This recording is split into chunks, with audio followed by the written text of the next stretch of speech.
there was a lot of great educational information in that short video. Things that we can take away and incorporate in our own training regimen and in our own practice to make sure the things that we're doing mimic real life. The first thing that we saw is that distance equals safety. We saw that the officer was backing up.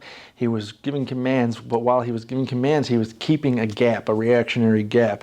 That gives him time to think, that gives him time to react.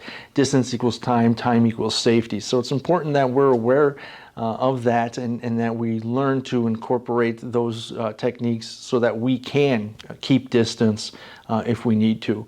Also, we saw that it takes more than one shot to stop a threat. In this video, it was 8 or 9 shots, and we don't get to decide how many shots it takes to stop the threat. Ultimately, it's the attacker who decides he's either going to give up or the threat is going to stop. And it's them who decide, not us. So we have to be prepared to fire more than one round if necessary. We also saw that none of those shots came from that perfect firing stance, right?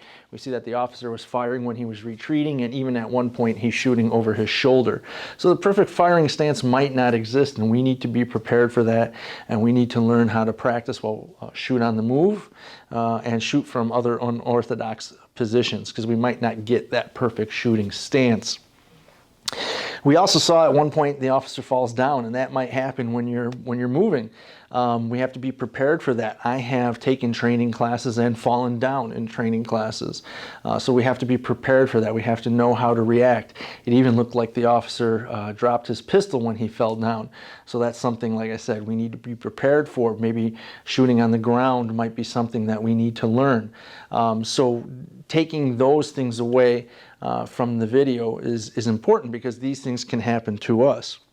You also see that the fight ends up, the root word of gunfight is fight, and the fight might end up in a hand-to-hand combat. You can see that, as I said, it looked like the officer dropped his firearm. It looked like the attacker went to grab his firearm and the officer tackled him. We have to be prepared for that as well, especially if you're carrying a revolver or a semi-automatic pistol with low capacity, maybe 8 rounds. That's something you absolutely have to be prepared for. 2, 3, 4 shots might not stop the threat, and if there's multiple threats, you have to be prepared for hand-to-hand combat. And then also, the video ends with the backup, the reinforcements are arriving. But the reality is, it takes a while, right, for the reinforcements to get there. Even for him, the whole ordeal, the shots fired, now it's in hand-to-hand combat.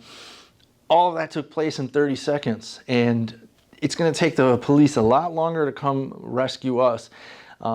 Standard average response time in the city of Chicago is like 15 minutes, and it might be 5 or 10 minutes in the suburbs, and that's pretty standard across the nation. In the rural areas, it might be an hour. Who knows? You have to be your own hero. You have to be prepared to defend yourself, because they might not get there in time. So we need to train these things. We need to be able to train to shoot on the move. We need to be able to train from laying down positions. We're not going to learn these things in a gunfight. We have to experience these things up front in advance.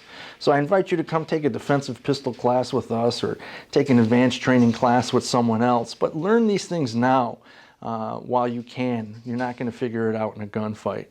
So I hope you learned something from these videos. I hope you have a takeaway, yet you can adjust your training, that real life. Our training should always be based on real life, and it doesn't get any more real than this.